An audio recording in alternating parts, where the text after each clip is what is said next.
মাঝি, এত রাত হয়ে গেল, তার উপরে আবার হাড় কাঁপানো শীত পড়েছে। এ বুড়ো বয়সে এখনো বাড়ি যাওনি কেন? এই তো বাবু, রাত তো অনেক হলো, কিন্তু কি করব বলুন তো। অনেক কষ্টে মেয়ের বিয়ের জন্য একটা সোনার হার জোগাড় করতে পেরেছি। হারটার জন্য আমার ফুলমণির বিয়ে আটকে গেছে। তাড়াতাড়ি আমাকে যেতে হবে, না হলে লগ্ন বয়ে গিয়ে আমার মেয়েটা লগ্ন ভ্রষ্টা হয়ে যাবে। আচ্ছা আচ্ছা, তবে তাড়াতাড়ি নিয়ে চলো। বলছি কি, এই হার কি তোমার সাথেই আছে?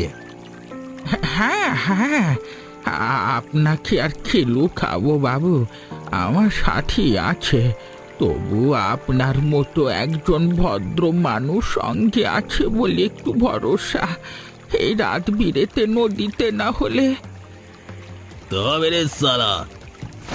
না বাবু, আমাকে ছেড়ে দিন, আমি গরিব মানুষ।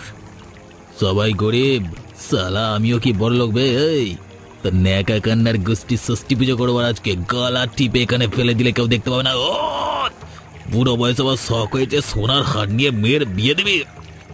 ছেড়ে দিন বাবু, বাবু ছেড়ে দিন, আমার মেয়ের সর্বনাশ হয়ে যাবে। মরে গেলে কিছু হবে না, কিন্তু আমার মেয়েটা বাবু। তোর মেয়ের থেকেও বেশি জরুরি আমার ভালো করে বেঁচে থাকা। এমনিতে টাকা পয়সার দেখা নেই, এখন এই সোনার হারটা পেলে আয়েস করে কাটবে কদিন। যা সালা! যা, তুই মরে গিয়ে মেয়ের বিয়ে দিয়ে গেছ, আমি আমার ফায়দা লুটে।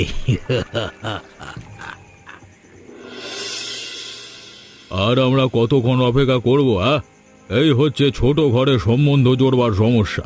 যারা নিজেরা পেটে খেতে পারে না তাদের সম্পর্কে তারা আবার সম্পর্কের মানে কি বুঝবে? সারা জুতো খেপো। আমাদের মনে হয় আরেকটু অপেক্ষা করা উচিত বাবা। এক মুহূর্ত আমি অপেক্ষা করব না। এরা হচ্ছে কুলাঙ্গারের বংশ, কুত্তা। আমার মাথায় ভূত চেপেছিল তখন, যখন আমি সিদ্ধান্ত নিয়েছিলাম নিজের এই আত্মসম্মান বংশমর্যাদা ভুলে গিয়ে এই ছোট লোক এই মাঝি পরিবারের মেয়ের সাথে তোর বিয়ে দেবো বলেছিলাম। যত সব। বাবা, হয়তো কোনো কাজে আটকে গেছে, দেখো।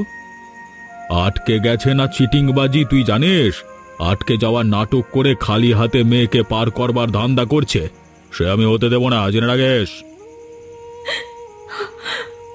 আমি আপনার কাছে হাত জোড় করে বলছি, আমার বুড়ো বাবা সারা জীবন শুধু কষ্ট করে গেছে, কিন্তু কোনোদিন কারোর সাথে কোনো ছল